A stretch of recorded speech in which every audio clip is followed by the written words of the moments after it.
I'm J.G. Michael, and this is Parallax Views.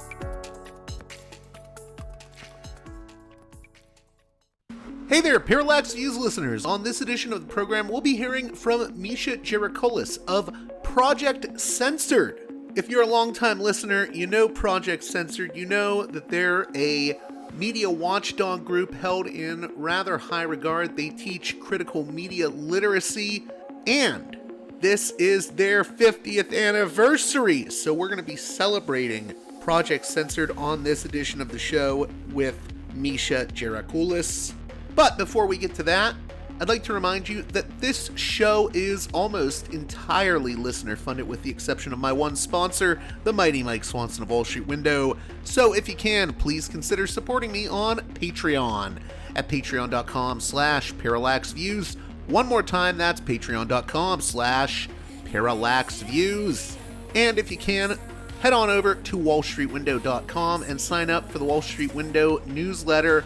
My sponsor, Mike Swanson, will give you the best financial and trading news, wallstreetwindow.com. I've had listeners make a return on investment thanks to Mike's trading tips. So check it out, wallstreetwindow.com.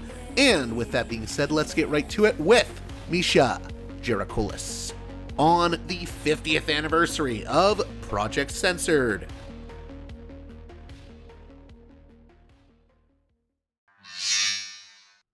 Welcome to Parallax Views. First-time guest, an associate of Project Censored, who handles Project Censored's media outreach program. I'm very happy to have her on the show. Mischa Geracoulis, how are you doing? Doing great. Thank you so much, JG, for having me. It's a pleasure. So first, I guess we have to talk about this. It's the 50th anniversary of Project Censored. Tell us about how exciting that is for everyone involved with this important news project. It's exciting beyond words. We just finished a 2-day conference that we called, it was a combination of Izzy Fest is what we called it this year. It was a combination of the 18th annual this year of the Izzy Awards at the Park Center for Independent Media at Ithaca College, where Project Censored is now based, with SPJ, the Society of Professional Journalists Region 1 Spring Conference, that also included an award ceremony that was Mark of Excellence awards that went to student journalists.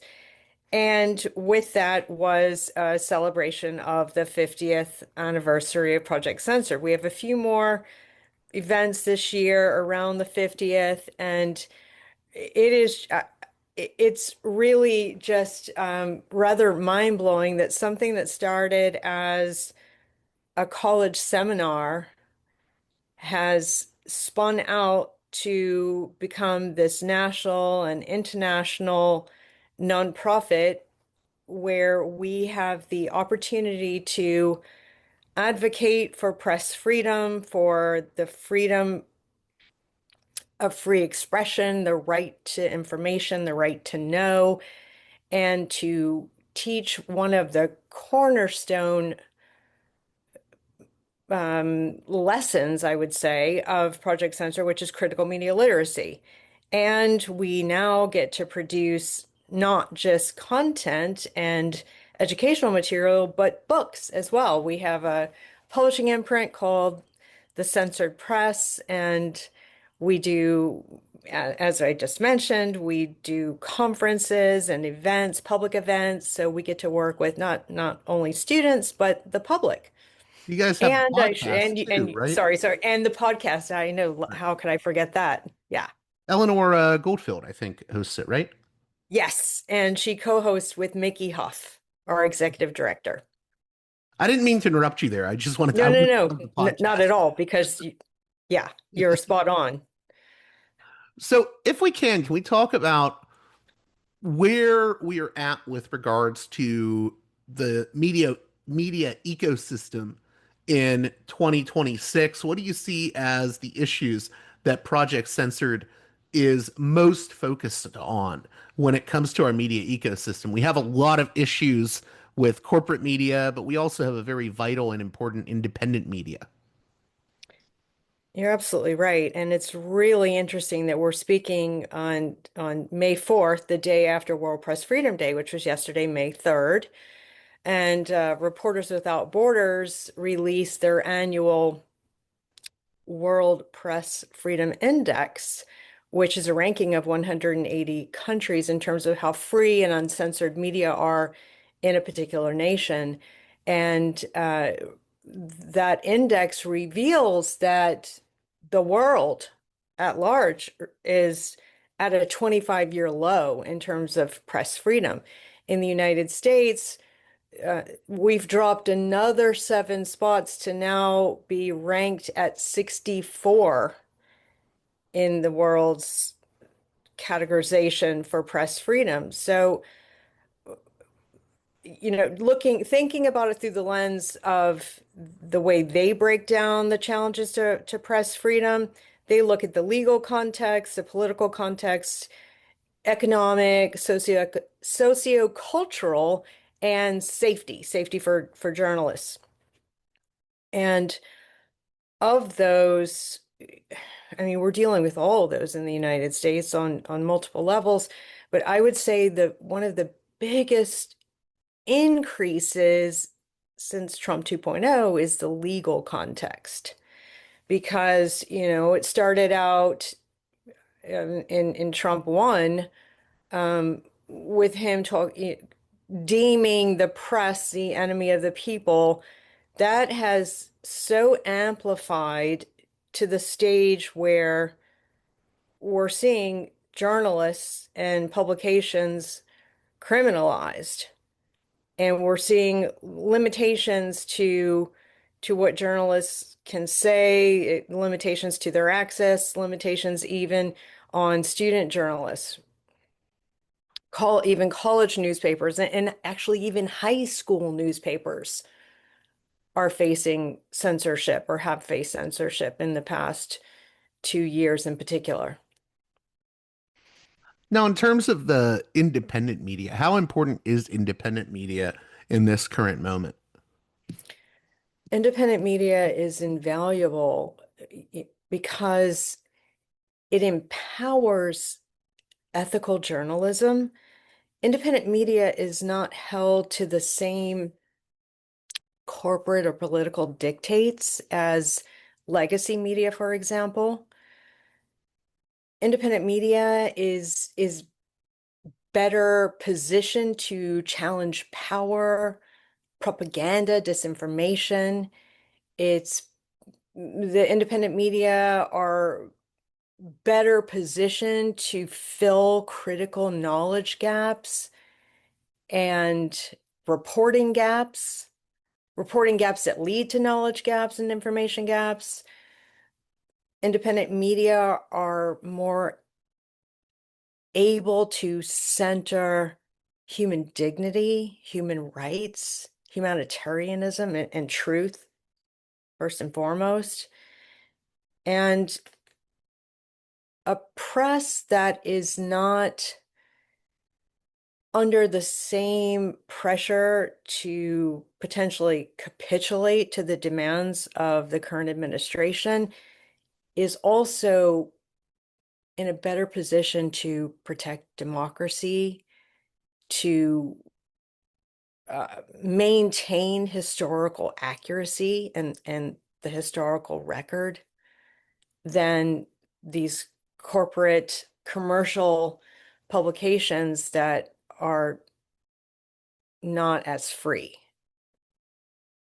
Yeah, I was going to say an example of that that just came out recently was the head of Axel Springer, uh, Matthias Döpfner, who owns Politico, basically told staffers that one of the essential corporate values for Politico is support of Israel. So that means you can't question Israel now. No negative coverage, and it's very spooky. And I think the other essentials were like, you must promote free market values. So we have a corporate media run by these figures like Matthias Döpfner and, Jeff Bezos with the Washington Post. And it's getting a bit scary because these sort of tech figures and corporate media owners are deciding what can be talked about in the news media today. Spot on.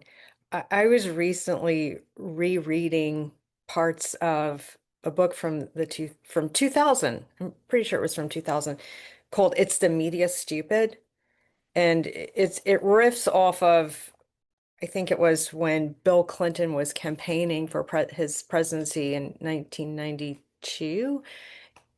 In his um, strategy room, he had a sign on the wall that said, "It's the economy, stupid," to remind people working for him that, just keep hammering away on the economy. That's gonna get him elected. And anyway, this book by John Nichols and Bob McChesney riffed off that and titled their book "It's the Media Stupid." But back then they were writing, 26 years ago, they were writing about the media consolidation, how dangerous it is, how that's influencing public opinion by the commercialization and the squelching of voices. And and they were writing saying that, in 2000 they were saying, well, in the 80s, Ben Bakdikian was writing about this, the monopolization of media. And now here we are, reduced, even further, down to like six conglomerates controlling 90% of US media. And then the five Trump allied tech giants dominate the digital infrastructure. Working together, they're all but controlling who gets to report, who gets published, and who gets featured. I also wanted to talk about, in this regard, the democracy in action aspect of Project Censored. And you usually, I believe, introduce the chapters on that in the State of the Free Press Project Censored yearbooks. Maybe you can explain to my listeners what media democracy in action is and how it fits into the broader goals of Project Censored. Thank you so much for bringing that up. Yeah, that's one of my favorite things to do for the last handful of years. I've had the privilege of curating that chapter in the annual yearbook series, State of the Free Press. And so what is media democracy? Media democracy is media that's committed to democratic values, to public service, journalistic ethics, and constitutional and human rights, including obviously the right to a free press and free flow of information, which ensures that everyone, not just the powerful, is duly informed and has a say in shaping the narratives that drive our policies and our laws. So when we think about the media in this way, this also illuminates what's at stake when a population becomes indifferent to the loss of rights and freedoms that actually precipitate the loss of democracy itself. It doesn't, it's not the cause, but it almost helps facilitate that loss of democracy. Project Censored highlights media democracy for a whole host of reasons. Since Project Censored's inception 50 years ago, it's worked to educate students and the public on the need for a free press in order to sustain a democratic society. Because censorship, propaganda, disinformation, uncritical thinking, and uninformed engagement all work to undermine democracy. Project Censored obviously promotes journalism that best serves the public interest and democracy. Effective, independent, and alternative media make it clear that an engaged, diverse, and accountable media system is not just an ideal, but it's already happening. And that's something that this chapter speaks to because the chapter features real life examples of independent journalists, student investigations, and grassroots reporting, which show how a diversity of perspectives can reduce reliance on corporate gatekeepers and encourages audiences to engage with news and information rather than just consume it. Media democracy, I would like to say this too, if I may. Media democracy it helps to encourage critical thinking and informed civic engagement, which in turn builds social capital and civic capital. Social capital, referring to the trust, the norms, goodwill, and the networking that facilitate social cooperation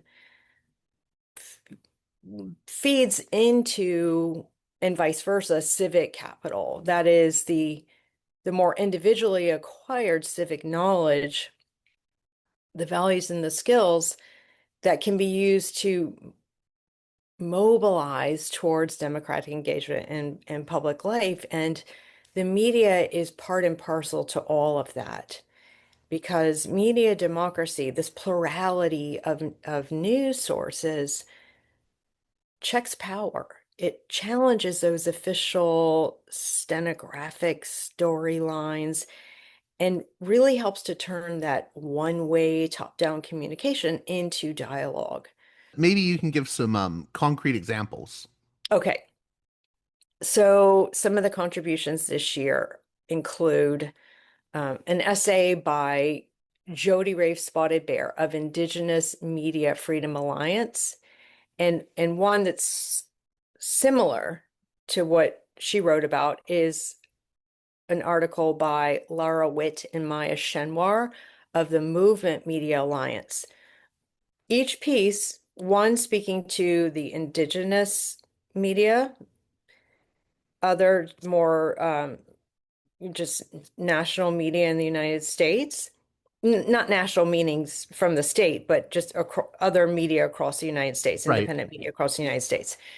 But each one of their articles illustrate media democracy in action as a collective vigilance, as information freedom, and using the accountability that independent media provides as a path towards societal liberation. A democratic media system, it also prioritizes the courage to ask hard questions, which is exactly what the essay by Ryan Grimm, co-founder of Drop Site News, writes about in his piece. He describes how Drop Site News's mission was born in 2024 in response to the disinformation campaigns by the US government and the Israeli government around Gaza, the silencing and killing of journalists, and the corporate media's uncritical coverage of these governments' actions. Drop Site News is uncompromising. It's investigative journalism that Ryan Grimm and everyone else there believe is public service. So his essay talks a lot about that. There's another one in there by Joe Laria, the editor-in-chief of Consortium News, which is, Consortium news, yeah. yeah, it's been around for 30, actually more than 30 years now. It must be 31 at this Right, stage. started by the great Robert Perry, who covered Yes, the Iran-Contra. Yeah. exactly. And Joe ended up taking over after Bob passed.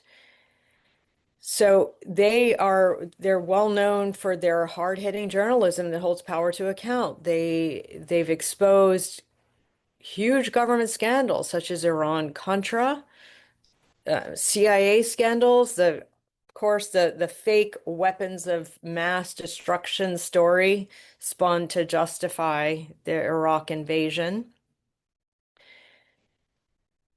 And the last essay in that chapter is by Lauren Harper of the Freedom of the Press Foundation. She holds the first chair named for Daniel Ellsberg.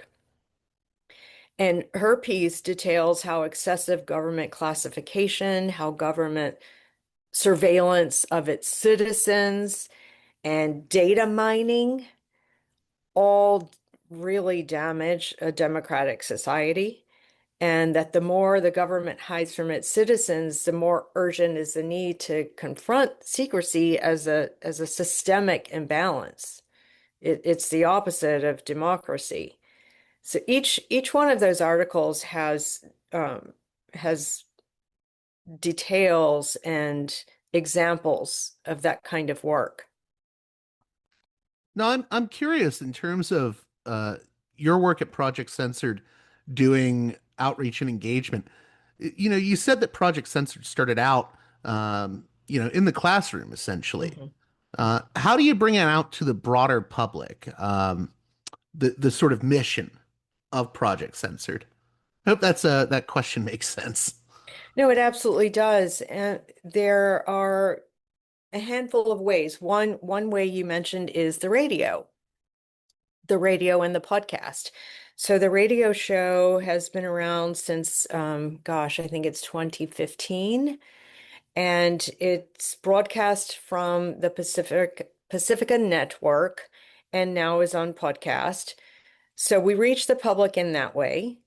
We also work with other radio shows and stations within the Pacifica Network. Sometimes we have guests from other shows and vice versa. Sometimes we get to go on other shows on the Pacifica Network as well. We are fortunate enough to be invited to podcasts such as yours.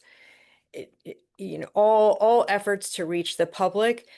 We have public events where we'll do things such as host film screenings. Mickey, our executive director, recently hosted a film screening in Ithaca of Amy Goodman's new documentary, Steal the Story, Please, which is making its way across the nation. It's actually And, showing here where I'm at near Tampa in I oh, think a week or two. beautiful. Yeah. It was just in DC this past weekend. And actually Ryan Grimm hosted a Q&A with Amy. I think it was Friday night. Yeah. Um, We also do book talks. We do them virtually over Zoom as well as in bookstores. So when the State of the Free Press 2026 was first released in the fall, we had the great fortune of going to some bookstores and doing book talks in different places. And here I am, lucky enough to be still talking about the book with you. So the book is another way that we attempt to reach the public. And um, we like this conference that we just did in Ithaca that was a combination of a student journalism conference and the Izzy Award ceremony. It was open Named to the after the public. great I.F. Stone. Exactly. It was open to the public, and there's going to be another conference coming up let's see, at the end of this week in Chicago. It's at Haymarket. I'm not going to be there, so forgive me. I don't have all the details, but it is on the website, and we that's another thing. We reach the public through our website, through our newsletters, through social media. But this upcoming conference in Chicago is open to the public as well. We'll be doing other things throughout the year, and with the exception of academic conferences that are on a college campus that require registration and payment and that kind of thing, which we generally don't host. Well, sometimes we do, but for the most part, our events are open to the public, and almost always there's Q&A. What do you think, out of curiosity, what do you see as do you have any views on what's the struggle maybe in teaching uh, non-academic audiences or non-student audiences the framing of critical media literacy? Because I think there's this issue that we have in America where we don't teach critical media literacy in schools, and if you take media classes in college, you may learn about that. I did when I was in college, taking media courses, but I feel like the general public doesn't have that knowledge about critical media literacy and how to read the news in a critical way rather than just consuming it. So, what do you think the challenges are that we have to overcome in that regard? I think we have a lot of challenges to overcome in that regard. I'm sure you're familiar. In 2018, there was a well-publicized survey done by Pew that surveyed adult Americans across the United States on their ability to distinguish fact from opinion. And the results were that about half could distinguish fact from opinion. That was followed up with a couple of other surveys, one done by the University of Illinois, I think it was in 2024, and another by the Harvard Kennedy School the same year, or it might have been 2023. But their findings were about the same. It was like 47 point something percent of Americans surveyed, adult Americans, could not distinguish fact from opinion. That's a big problem. Another problem is that many people are, depending on their age, their generation, they're watching TV for their news, and most of that is quite a lot of it is slanted, whether it's slanted towards the administration due to capitulations like CBS. It's there's going to be a slant because of all the commercialization. And a lot of it is sound bites. I mean, nowadays, I don't know what the exact minutes are, but it seems like there are more commercials in a 30-minute segment than actual news. Well, yeah, and then half the ABC, time when it's actual news, there's also junk food news that we're getting. Yeah. exactly, right. What is Taylor Swift wearing today? It, 100%, right. Yeah. And then there's a whole other segment of the population that's getting their news on their phones. And a lot of times that's coming through an aggregated site, or it's just being, sorted by algorithms. So there's usually not going to be a whole lot of differences in opinions and information. So I think too, some adults may find it a little insulting to to hear, or not to hear, because I I feel that we're very cautious about the way we express things by presenting it as here's information. This is not to say someone's right or wrong. This is to say, here's a way of looking at things that you may not have thought about. So critical media literacy is it's critical thinking. It's it's pausing and looking past the headline. It's reading between the lines. It's taking a breath and thinking, huh, who produced this? Who wrote this story? Who's featured in this story? Well, who's not in this story? I wonder why. Really just thinking critically, asking questions before sharing or just automatically believing. And then we human beings, it's so easy for our brains to go along with whatever confirms our bias. And so we have to challenge ourselves to think, okay, this might make me feel right, or this feels good, or hits me in an emotional way that makes me angry, or whatever it is. Just having, I would say, discipline, Right, slowing down, thinking, slowing hey, down. maybe this story's trying to manipulate my emotions. No, who is this benefiting? That type of thing. And what's interesting is, and I think this is someone I've seen people that misunderstand independent or alternative media, and even I think there's people that misunderstand the goals of Project Censored, where you'll Mhm. have people that say, well, isn't this promoting distrust of media in general and won't it lead to cynicism? I think our goals, both my show and Project Censored, are not about cynicism. Oh, just you can't believe anything anymore. What's the point? Nothing is true. They're all lying. That's not what you're saying. What you're saying is we need a deeper engagement. Skepticism is very different than just having a cynical view of media. It's about engaging with media and understanding and reading between the lines. Exactly. Yes, perfectly stated. Agreed, 100%. It's to me it's like the scientific method almost. It can something, in the scientific method, I don't know, it's been a while since I learned that, but it's like if something can be repeated and shown to be true or to produce the same results each time, then it's we can consider it a fact or correct or accurate.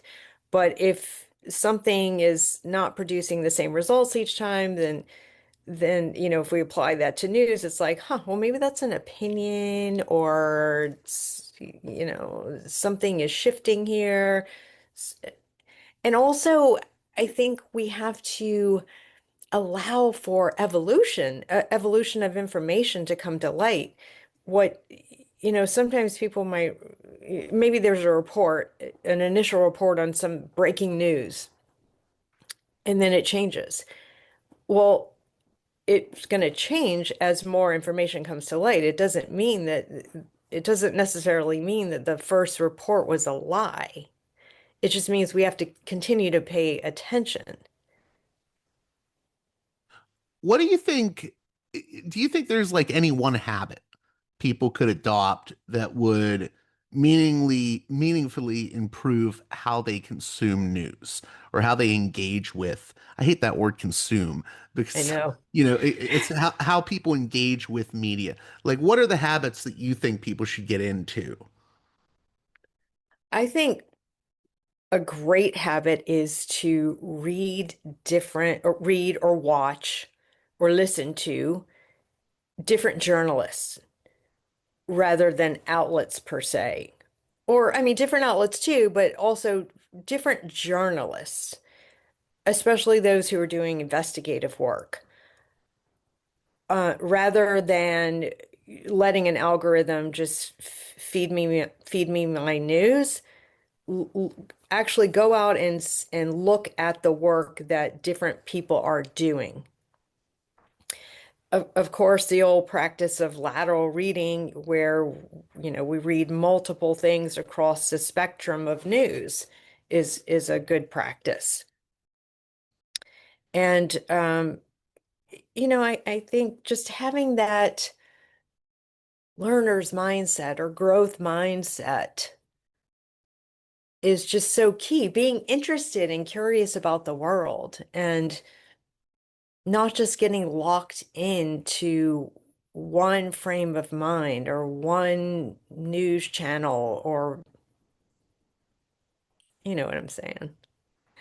No, completely, absolutely. And this also I wanted to get into another issue, which is ethics in journalism, which is a Mhm. subject I think you're very familiar with, and maybe that could lead us into a discussion if you're open to it about your book from last year, Oh, Media Framing and the Destruction of Cultural Heritage, News Narratives about Artsakh and Gaza. How important is ethics in journalism right now? thank you. It's huge.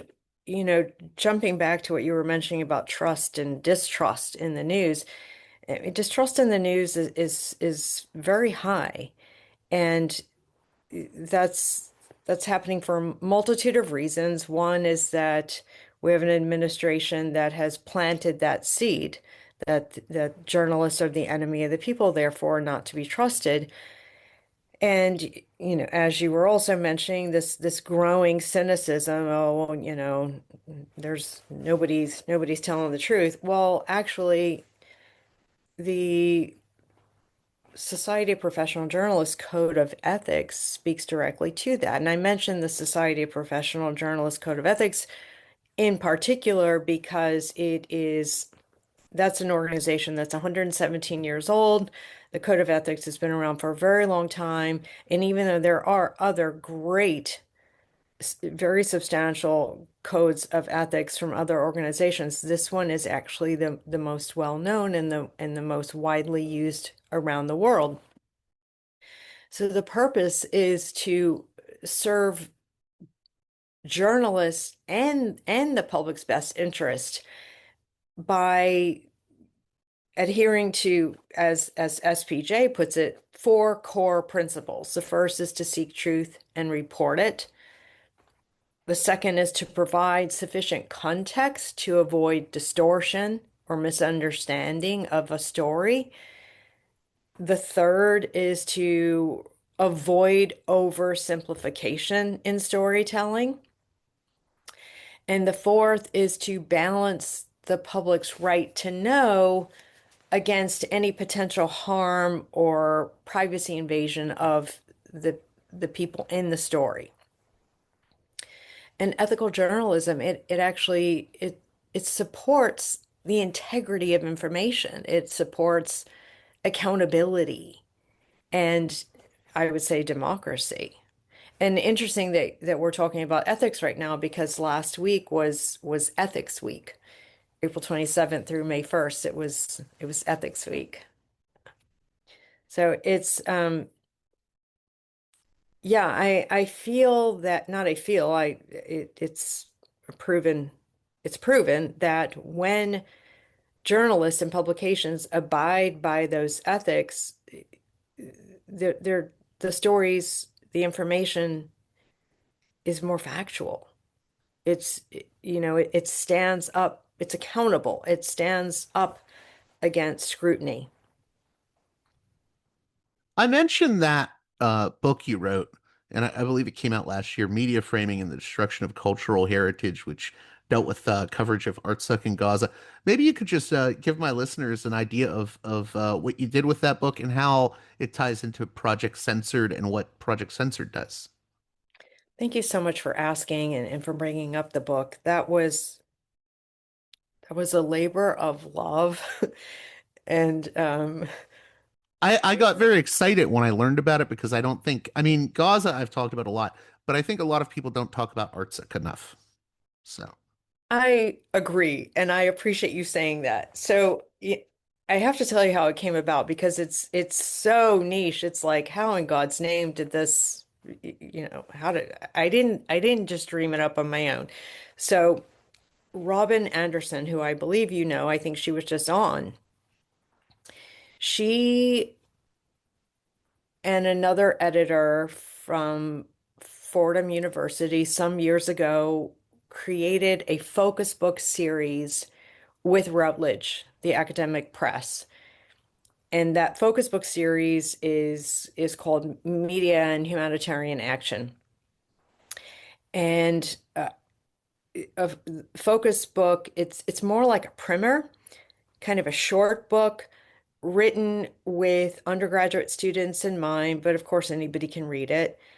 And obviously the subject matter is covering those two things, media and humanitarian action. So Robin, in November of 2023, asked me if I would write the next book in that series. And she said, she gave me some parameters, and one of them was to write it with cultural heritage as the framework. So for me, at that moment in time, I thought about it and said, okay, 1 month ago, October 2023, or the events of, Hamas and Israel and Gaza happened. The month before that, September 2023, there had been the lightning assault on Artsakh. That's the Armenian name for what's otherwise internationally known as Nagorno-Karabakh. Nagorno-Karabakh. Yeah. Thank you. It is an enclave, ethnically Armenian enclave situated within the nation of Azerbaijan. It was one of those situations designed by Stalin. And it was each one of these nations and enclaves were part of the Soviet Union.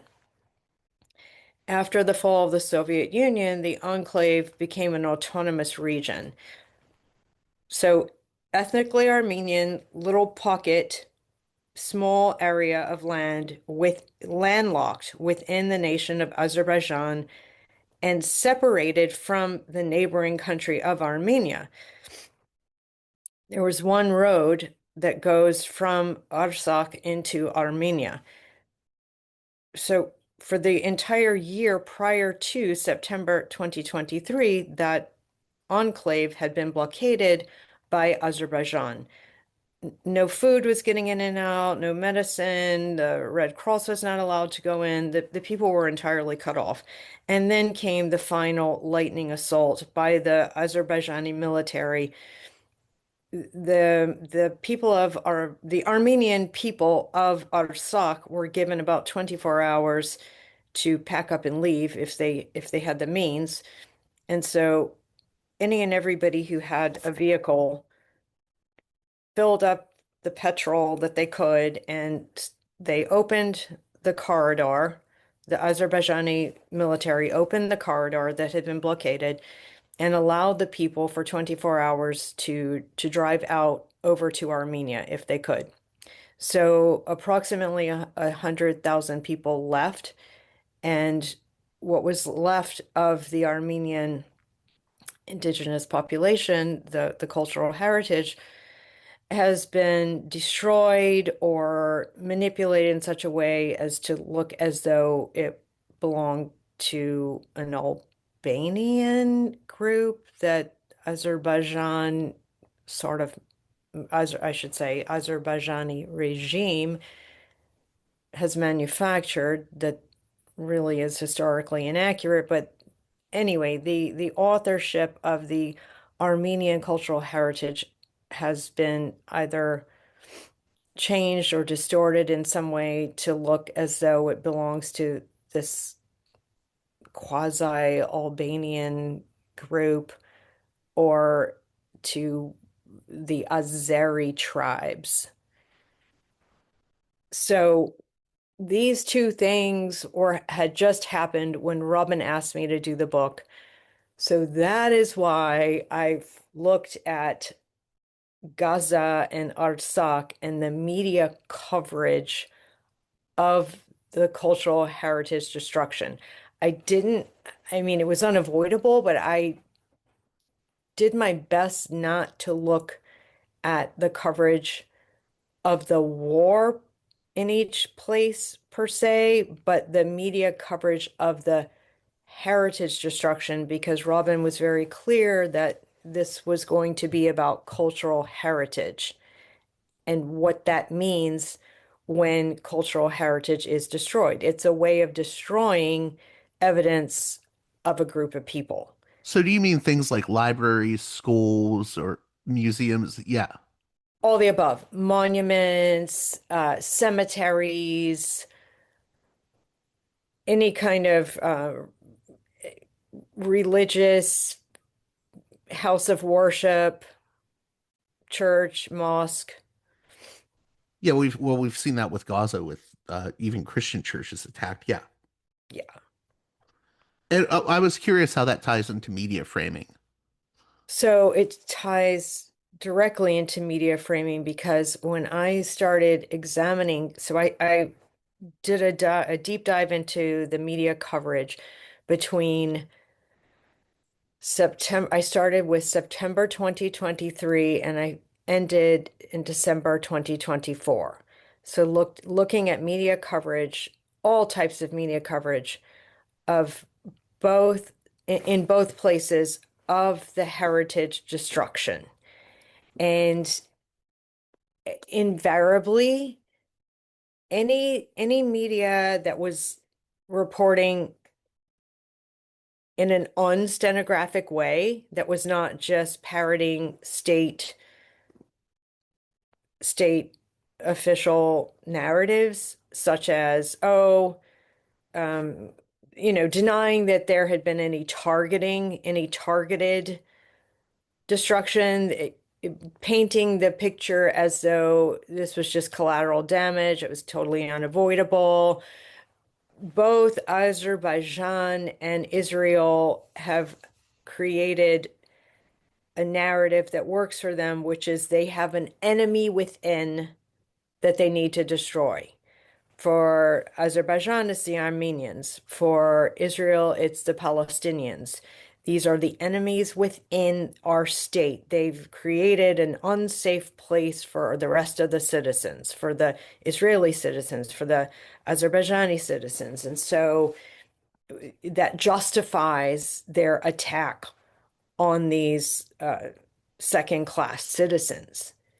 And it justifies what they say is just a collateral damage, that their cultural heritage. I mean, we're talking about UNESCO World Heritage sites, things that have actually been, deemed as valuable to the rest of the world, just completely destroyed. And then these two governments getting a free pass, saying, oh, well, hey, Would you we come have, across, I'm just curious, would you come across like headlines that would try to like, I guess, almost lighten the blow of the destruction of a cultural site? So instead of saying, "Oh, this cultural site was bombed," it there were blasts that took it down. Like and so you can't use the word bomb. It was blasts. Or, you know what I'm talking about?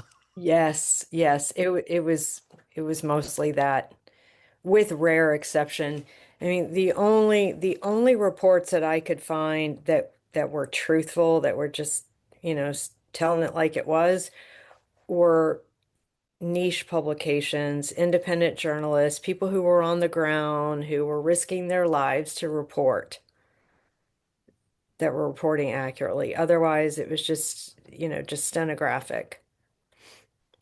So that's one big problem we see in the media ecosystem today is it's almost like a form of soft censorship. You tell the story, but you twist it.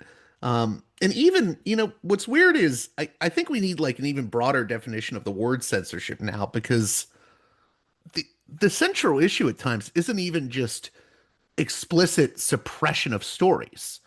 It's we're just not going to give this any visibility. We'll just bury it without any explicit suppression. And it leads me to the question before we start closing out and wrapping up here. Do you think algorithms are sort of the new gatekeepers? Do you think that corporate media and how it structures itself, what stories can be told, what can't be told, is that an even bigger issue in some ways than explicit suppression of the news? I think it is. Yes, definitely. Uh, I mean, I that was covered in my book. It was covered in depth in our colleague Omar Zaza's book about the how the algorithms work to suppress what was going on in Gaza. Yeah, I mean, this also goes hand in hand with conventional reporting, which is based on traditional news values. The, those they're called values, but it's more like criteria for what determines a story as newsworthy. And there are eight traditional factors or values. They're called news values, but these factors that determine newsworthiness, things such as timeliness, proximity to an audience, impact, conflict, negativity, novelty, and elitism. Elitism, which includes celebrity stories. So it's a lot of triviality. They drive the majority of the stories that make the commercial news, the corporate news, the legacy news, because they're fitting into that for-profit model. And the algorithms, I would say, go along with that because they're driven by audience attention and commercial success, profits. Before we close out, I just had two more questions. And the first one is, do you think some people misunderstand Project Censored when it comes to the critique of corporate media? Because I think that while people like yourself, Mickey Huff, and others involved with the project are critical of corporate media, they're also critical of the way that Trump is going after journalists from legacy media outlets. So, can you explain that a little bit? Because I think it's an important point. We can criticize corporate media while also criticizing Trump's attacks on the press, regardless of whether it's alternative or independent media or legacy media outlets. I'm so glad you asked that because one thing that I try to make clear, or we all do, is that Project Censored is not about just coming down on the corporate press, just, to say that independent press is better than corporate. Uh, th this is not it's not how the project even began. It's not to say that corporate media is bad. It's looking at differences across the spectrum of news, which is much of corporate media is driven by a profit model. And inbuilt in that model is the need for commercial success, as we were just saying, using these traditional news values to create news stories. And because of the way it's set up, oftentimes information that is crucial to the public's best interest is omitted. Like you said, it's not necessarily censored, it's just not there. And so when the public is misled, then maybe by corporate reporting, then that's where Project Censored and other organizations that critique the news will point that out. But we're also here to uplift and congratulate and advocate for the corporate media when they get it right, because a lot of times they do get it right, and they are the ones who have the funds to do the big stories. So it's like bravo when they do get it right. We're not gonna cut that down by any means. And by the same token, just because someone is an independent media doesn't mean that they're gonna just be free of bias and not ever make a mistake or not have an agenda. A critique is, using critical media literacy and critical thinking is looking at all the news, all media, movies, whatever it may be. Media is a whole lot of things. It's not just news, right? So it's just learning to discern. And we, especially now, given where we are, you mentioned the administration's attack on the press. We are so much stronger when we are united, when we are in solidarity with one another, when we can form alliances and coalitions, and that's part of my job. We are better together, whether we're working for the corporate press or an independent outlet. We are so much better when we are able to work together and when we have the same goals. And at the end of the day, I do believe that people get into journalism not to get rich, but to work ethically and to serve the public. And we work in different places because we all have to make a living, God willing. And yeah, so I think that at where we are at this point in time, the more that we can work together and uplift and advocate for one another, the better off the media landscape will be. Last thing I wanted to touch upon, and this is sort of philosophical, and it's giving kudos to Project Censored because I think Project Censored was ahead of the curve on this. When all of this first started with Trump and more discussions of Trump's attacks on the media and the issue of misinformation, uh, a lot of people were just focused on the misinformation aspect plaguing us since 2016. And I think Project Censored was concerned about misinformation, but also concerned about issues that went deeper than that, like values in our news media, ethics in our news media, and the role of power in our news media and how it shapes the media ecosystem. And what's interesting is I think there were a lot of people focused just on the misinformation aspect or just on Trump's attacks on the press, but not looking at the ways in which the media ecosystem itself also had these very big problems. And now I think people are starting to see, oh my gosh, a lot of this corporate media is capitulating to Trump. Jeff Bezos is capitulating to Trump. So, do you think Project Censored was ahead of the curve in pointing out not just the surface issues or the issues that maybe were more mainstream, like misinformation, but also these deeper issues of, what happens when you only have five companies owned by, essentially American oligarchs running our news media? Because I think people are waking up to that now, but it feels like they weren't necessarily in the previous decades. I hear you. Project Censored, when it began, of course, it was like we mentioned, it was a on a college campus, educational, and it still is. And they're a big part of Project Censored's mission, one of the founding missions that it is to the core, is that a free press is necessary for democracy.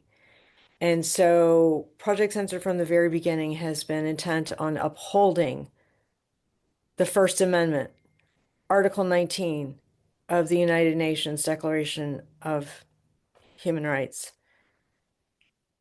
Those go deeper than, as you were saying, these things go deeper than just the issues of misinformation, disinformation, malinformation, fake news. This is the free press is and the right to the free flow of information and the right to know are intrinsic to democracy. And I think, especially generations that maybe do not have the historical knowledge to really, or and so much is not taught in schools anymore, to understand how the media was used to the advantage of the Nazis or to the advantage of the Duterte regime in the Philippines, um, and is being used to the advantage of the Trump administration now. It was outlined for any and everyone to read in Project 2025. Yeah, I mean the media is completely embedded with democracy. And so the importance of a free press and the importance of ethics and accountability and transparency. All of these things they go hand in hand with having an actual liberal democracy.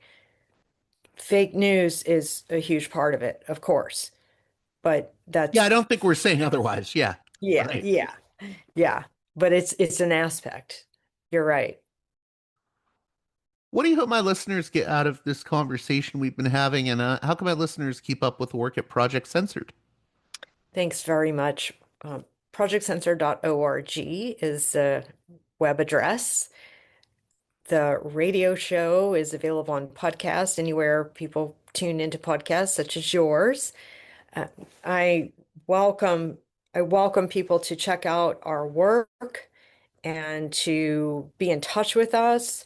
We are accessible and always happy to speak with people and share our work and to engage in dialogue. And we are always learning and evolving and growing and hope to be around for another 50 plus years. Amen to that. Thank you so much, Mischa, for coming on Parallax Views. Thank you so much for having me, JG. It's been my honor. A special thanks to my $10 and above tier supporters on Patreon, who make this show possible with their generous donations. Producers' credits shout out to those supporters: Aaron, Fabian, Jeremy, Matt, Big Bob's Beepers, James, Enoch, David, Sadad, Tristan, Bob, Eva, Miriam, West Bank Robbery Pod, B. Lund, Transnatural Perspectives Podcast, Dan, Nick, Elliot, Fabian, Tom, Arlen, Bo, Spartacus, James, G, Jamie, Will, JC, WV, Sutra, Orc, Catherine, Aaron, Darko, Nathan, Holland, Dan, Mark, Chase, Olm, Gary, Nobody, Emilia, Nick, Brace, Michael, and Brian. Please join those listeners in supporting me at the $10 and above tier of my Patreon page, patreon.com/Parallax Views, if you'd like your very own producer's credit on each and every edition of the program. Until next time, you've been listening to Parallax Views with Parallax Views to Parallax Views with Parallax Views. The way out is not simply to say, don't do it, just to prohibit. It's nothing else. If we don't do it, others will be doing it like crazy. So, we have to confront the problem. But no, basically, I know of the great anxieties, problems, new forms of control, but it's also new forms of freedom. This is why I always emphasize that internet and all this new digital stuff, it's a very ambiguous phenomenon, but it's the field of struggle. New forms of enslavement, but at the same time, new incredible forms of freedom. We have to accept the fight with no nostalgia for old, allegedly more authentic communities or whatever. I'm not afraid. I'm not afraid. I'm not afraid. I'm not afraid.